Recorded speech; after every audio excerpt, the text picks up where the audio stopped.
आप जानते हैं प्रियंका गांधी संसद के भीतर कहती हैं, मेरी मां के आंसू तब गिरे जब उनके पति को आतंकवादियों ने शहीद किया।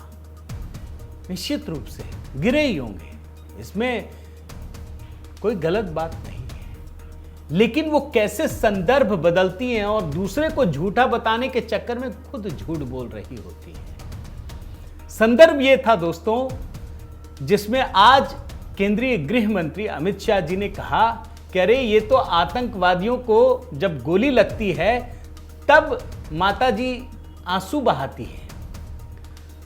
अब उसको झुटलाने के लिए इन्होंने एक नई थ्योरी लाने की कोशिश की। मैं टू विंडो में आपको दिखा रहा हूं किस तरीके से उस विमर्श को बदलने का काम किया।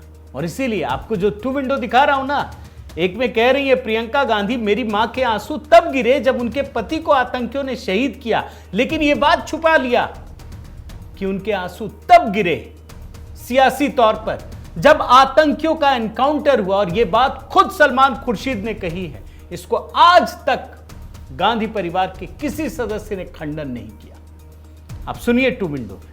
मेरी मां के आंसू तब गिरे जब उनके पति को आतंकवादियों ने शहीद किया। हमने वजीर आजम से बात करी, हमने सोनिया गांधी जी से बात करी। सोनिया गांधी जी को उस हादसे की हमने तस्वीरें दिखाई तो उनके आंसू फूट पड़े और उन्होंने हाथ जोड़कर कहा कि ये तस्वीर मुझे मत दिखाओ, फौरन जाओ वजीर आजम से बात करो।